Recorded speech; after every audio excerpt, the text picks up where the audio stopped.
India का पहला digital budget है। जैसा कि प्रधानमंत्री श्री नरेंद्र मोदी जी ने कहा, यह बजट नियमों और प्रक्रियाओं को सरल बनाकर आम लोगों के जीवन में ईज ऑफ लिविंग को बढ़ाने पर इस बजट में जोर दिया। वर्ष 2021 का बजट असाधारण परिस्थितियों के बीच पेश किया।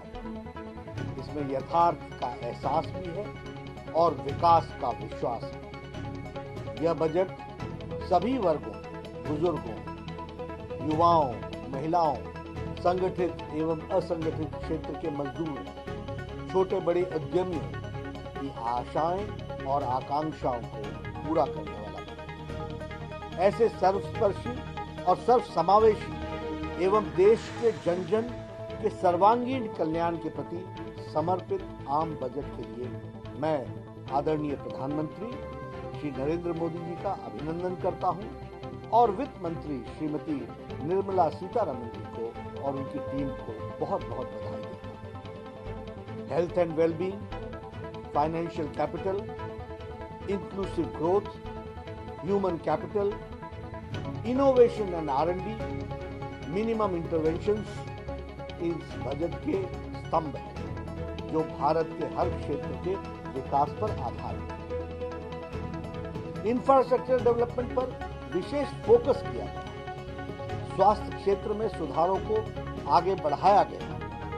इंश्योरेंस सेक्टर में FDI की नीति में बदलाव किया गया। MSME सेक्टर को मजबूती प्रदान की गई है। 7 मेगा टेक्सटाइल पार्क की स्थापना की जाएगी जो परिवर्तन लाएगा। शिक्षा एवं रिसर्च पर विशेष ध्यान दिया गया है। ये सभी प्रयास देश में रोजगार सृजन में बहुत बड़ी भूमिका निभाने वाले हैं।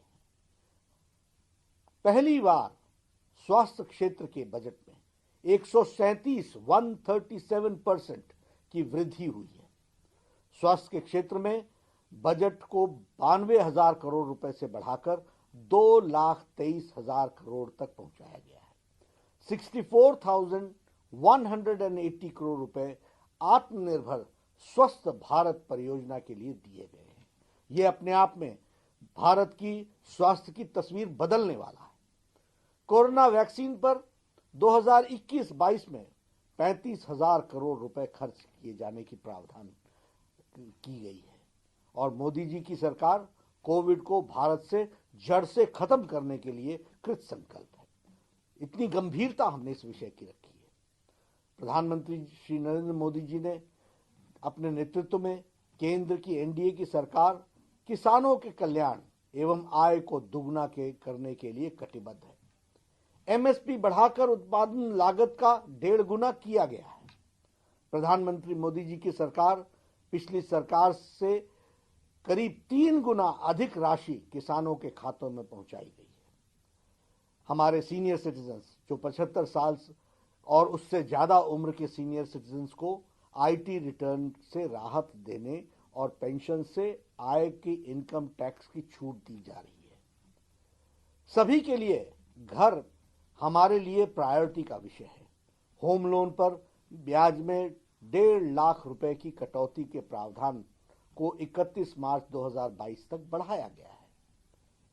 अगर 1938 में चले आ रहे इंश्योरेंस एक्ट में बदलाव एक सकारात्मक कदम है जो बहुत दिनों से चर्चा में था लेकिन किया नहीं गया था। उसे प्रधानमंत्री मोदी जी ने आज उसमें परिवर्तन किया है। सरकारी बैंकों में 20,000 करोड़ रुपए का निवेश बैंकिंग सेक्टर को मजबूती प्रदान करेगा।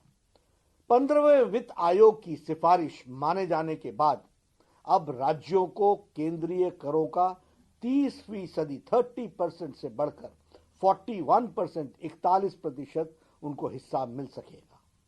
कैपिटल एक्सपेंडिचर के लिए हमारे 5.54 लाख करोड़ रुपए खर्च किए जाएंगे और उसका प्रावधान किया गया है जो कि पिछले बजट से 30% अधिक है, 30% अधिक है। इसके अतिरिक्त राज्यों और स्वतंत्र बॉन्डेज यानी बॉन्ड्स भरने का भी उनको 2 लाख करोड़ रुपए दिए जाएंगे। हमारे स्वच्छ जल के लिए देश भर में अगले 5 वर्षों में 2.87 लाख करोड़ रुपए का प्रावधान किया गया है। शिक्षा में 100 से ज्यादा सैनिक स्कूलों को हाई एजुकेशन काउंसिल का गठन करके उनकी विकास की बात सोची जा रही है। 15,000 स्कूलों को आदर्श स्कूल बनाए जाने का प्रस्ताव भी स्कूल की शिक्षा को मजबूत करने के लिए रखा है। रिसर्च के लिए 50,000